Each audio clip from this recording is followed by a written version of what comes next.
आप सबका स्वागत है मेरी YouTube चैनल में। आज हम आरबीआई के बारे में पूरा डिस्कशन करेंगे। हर किसी कंट्री के पास अपना एक सेंट्रल बैंक होता है जो वहाँ की बैंकिंग सिस्टम को रेगुलेट करता है। ऐसे ही हमारी कंट्री इंडिया के पास भी एक सेंट्रल बैंक है जिसको हम आरबीआई कहते हैं, रिजर्व बैंक ऑफ इंडिया, जो हमारे बैंकिंग सिस्टम को रेगुलेट करता है। आपकी नज़र में जितने भी बैंक है ना, HDFC, ICICI, Punjab national bank, SBI, yes bank, no bank, वो बैंक, ये बैंक, जितने भी बैंक है ना, उनको RBI reserve bank of India regulate करती है इंडिया में। ऐसी ही और बातें जानने के लिए आज आप पूरा वीडियो देखिए। इस वीडियो में हम डिस्कस करेंगे आरबीआई कब बनी, क्यों बनी, किसने बनाई और इसका काम क्या है। आप सिर्फ वीडियो एंड तक देखिए। चलो अब हम देखते हैं आरबीआई को कब एस्टेब्लिश किया गया। आरबीआई को एस्टेब्लिश किया गया था on 1 April 1935 under British rule. लेकिन यहाँ पे क्वेश्चन ये है कि ऐसी कौन सी मजबूरी पड़ी थी ब्रिटिशर्स को कि उन्होंने इंडिया में आरबीआई को एस्टेब्लिश किया। ब्रिटिशर्स की एक गंदी आदत थी, वो हमारे रिसोर्सेज लूट लूट के खुद की जंगें लड़ते थे। ऐसी ही एक जंग वर्ल्ड वॉर 1 भी है जिसमें ब्रिटिश इंडिया की एक्टिव पार्टिसिपेशन होने की वजह से ब्रिटिश इंडिया में इकोनॉमिक ट्रबल आ गई थी और इस ट्रबल से निकलने के लिए ब्रिटिशर्स ने एक कमीशन बनाया था 1926 में। उस कमीशन का नाम royal commission on Indian currency and finance था। इस कमीशन को और एक नाम से भी जानते हैं, जैसे कि हिल्टन यंग कमीशन। बाद में 1935 में इसी कमीशन के रिकमेंडेशंस पे आरबीआई को एस्टेब्लिश किया गया था।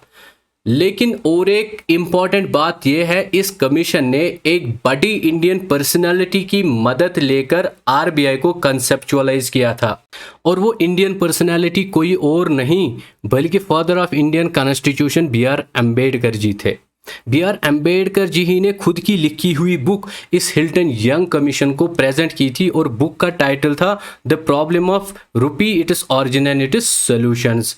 इस बुक में कुछ गाइडलाइंस, वर्किंग स्टाइल और आउटलुक प्रेजेंट किया गया हुआ था BR अम्बेडकर जी द्वारा, जिसके बेसिस पे पूरे के पूरे आरबीआई को कंसेप्चुअलाइज किया गया।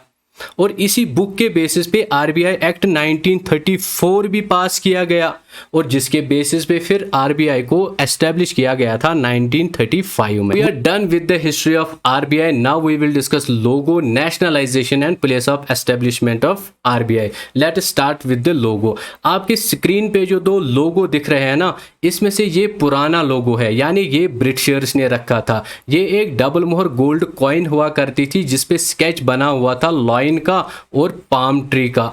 जब अंग्रेजों को इंडिया से खदेड़ के निकाला गया तब इस लॉयन के स्केच को चेंज करके टाइगर का स्केच रखा गया, क्योंकि टाइगर अपना नेशनल एनिमल है। Nationalisation of RBI. आरबीआई की नेशनलाइजेशन हुई थी 1 जनवरी 1949 को, यानी ये वो डेट है जब RBI fully owned by India बन गया। But RBI acted as Burma central bank, जिसको हम करंटली म्यांमार कहते हैं, till 1937। Also central bank of Pakistan till 1948। यहाँ पे अब क्वेश्चन ये बन रहा है, RBI, why RBI acted as central bank of Pakistan and central bank of Burma. क्योंकि हमको ये पता है आरबीआई को एस्टेब्लिश किया गया था ब्रिटिशर्स द्वारा, ब्रिटिश इंडिया द्वारा, and Burma and Pakistan was part of British India. अब रही बात place of establishment of RBI की। आरबीआई को एस्टेब्लिश किया गया था 1935 में कोलकाता में, यानी इसका हेड ऑफिस कहाँ पे था? कोलकाता में। फिर 1937 में इसका हेड ऑफिस शिफ्ट करके मुंबई लिया गया, यानी 1935 से लेकर 1937 तक आरबीआई का हेड ऑफिस कोलकाता था और इसके बाद मुंबई शिफ्ट किया गया। Now we will see RBI central board of directors. इसमें टोटल 21 मेंबर्स होते हैं, जिनमें एक गवर्नर और 4 डिप्टी गवर्नर्स होते हैं।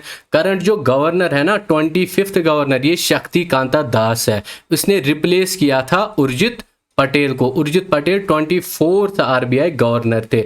और 4 डिप्टी गवर्नर जो है उनमें महेश कुमार जैन, MD पात्रा, M राजेश्वर राव और T रविशंकर। T रविशंकर ने रिप्लेस किया था BP कनंगू जी को। और इसमें 2 फाइनेंस मिनिस्ट्री रिप्रेजेंटेटिव्स होते हैं, 10 गवर्नमेंट नॉमिनेटेड डायरेक्टर्स होते हैं जो important elements of Indian economy को रिप्रेजेंट करते हैं।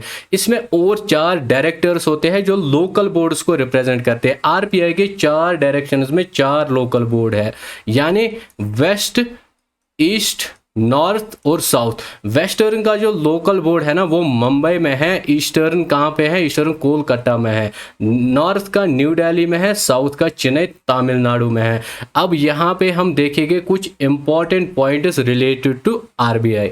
जो आरबीआई का पहला गवर्नर था वो कौन था, सर ऑसबॉर्न स्मिथ। और जो पहला इंडियन गवर्नर था वो कौन था, सीडी देशमुख साहब। उसकी जो टर्म थी ना 1943 टू 1949, यानी इससे और एक बात निकल के आती है, RBI governor while India became independent was CD Deshmukh ji. और मनमोहन सिंह मात्र ऐसे आरबीआई गवर्नर हैं जो बाद में इंडिया के पीएम बने। Now we will discuss role of RBI in India. RBI एक रेगुलेटरी बॉडी होती है जो तमाम इंडियन बैंकिंग सिस्टम को रेगुलेट करती है। इसका ये मतलब है इंडिया में जितने भी बैंक है ना, ABCDEFG अप टू Z, तमाम बैंक्स को रेगुलेट करता है रिजर्व बैंक ऑफ इंडिया। तमाम बैंक्स के लिए रूल्स एंड रेगुलेशंस बनाता है रिजर्व बैंक ऑफ इंडिया। दूसरा ये है कि इसको बैंकर ऑफ बैंक्स भी कहते हैं और बैंक ऑफ गवर्नमेंट भी कहते हैं। बैंकर ऑफ बैंक से इसलिए कहलाता है क्योंकि ये तमाम इंडियन बैंक्स को रेगुलेट करता है, और दूसरा बैंक ऑफ गवर्नमेंट इसलिए कहलाता है क्योंकि इसका जो 100% स्टेक है वो गवर्नमेंट के पास है। तीसरा इंपॉर्टेंट रोल आरबीआई का है overseeing monetary policy of India. दोस्तों मॉनेटरी पॉलिसी का जो ऑब्जेक्टिव होता है ना वो ये होता है कि एक इकोनॉमी की जो मनी सप्लाई है वो कंट्रोल में रहे। नहीं आया समझ में, चलो मैं समझाता हूँ। जब एक इकोनॉमी की मनी सप्लाई बढ़ जाती है ना, लोगों के पास ज़्यादा पैसा आ जाता है। जब लोगों के पास ज़्यादा पैसा आ जाता है वो ज़्यादा शॉपिंग करते हैं। जब वो ज़्यादा शॉपिंग करते हैं एग्रीगेट डिमांड बढ़ जाती है फॉर गुड्स एंड सर्विसेज। जब डिमांड बढ़ जाती है ना, मैन्युफैक्चरर्स और सर्विस प्रोवाइडर्स अपने चीज़ों का प्राइस भी इंक्रीज़ करते हैं क्योंकि उनका माल बड़ी तेज़ी से बिकता है, जिसकी वजह से इन्फ्लेशन यानी महंगाई होती है।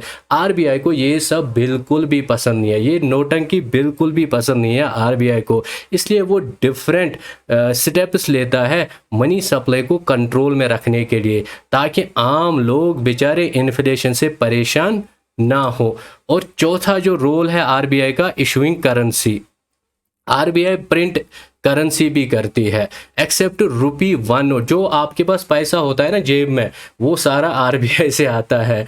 लेकिन अगर आपके पास ₹1 का नोट या कॉइन है ना, वो आरबीआई से नहीं आती है, वो मिनिस्ट्री ऑफ फाइनेंस से आती है। आरबीआई खाली जो ₹1 नोट और ₹1 कॉइन के अलावा जितनी भी करेंसी है ना वो आरबीआई से आती है। और लास्ट जो रोल यहाँ पे लिखा गया है वो managing foreign exchange. Foreign exchange का अगर हम सिंपल टर्म्स में मीनिंग जाने, वो होता है converting domestic currency to foreign currency. लेकिन आरबीआई को ये सारा जो है ना फॉरेक्स मैनेज करना पड़ता है। मैं आपको ये सिंपल एग्जांपल से समझाऊंगा। अगर इंडिया को इंपोर्ट्स करने पड़े कहाँ से, यूएस से, वो वहाँ की लोकल करेंसी जो यूएस डॉलर्स है उनमें पे करेगा। That is why RBI need to take care of these foreign reserves. उसके पास उतना यूएस डॉलर्स का स्टॉक होना चाहिए ताकि वो यूएस से इंपोर्ट करे। Works for the overall growth of the country. जो आरबीआई होता है ना वो कंट्री की ग्रोथ के लिए काम करता है। और मुझे बहुत ही एक इम्पॉर्टेंट बात याद आई कि आरबीआई ने पहली बार पेपर करेंसी इंट्रोड्यूस की थी 1938 में, और वो ₹5 का नोट था। ये याद रखिए, बहुत ही इंपॉर्टेंट इन्फॉर्मेशन है, जिस पे स्केच बना हुआ था किंग जॉर्ज 6 का। मैं रिपीट करता हूँ, आरबीआई ने पहली बार पेपर करेंसी इंट्रोड्यूस की थी 1938 में, और वो ₹5 का नोट था जिस पे स्केच बना हुआ था किंग जॉर्ज 6 का। So this was all about RBI. I hope कि हमारा डिस्कशन बहुत ही ब्यूटीफुल रहा, बहुत ही अच्छा रहा। So please do subscribe my channel if you think know I was able to communicate things properly and it was of some help for you. Please do subscribe my channel and have a nice time ahead. Have a nice future ahead. Thank you.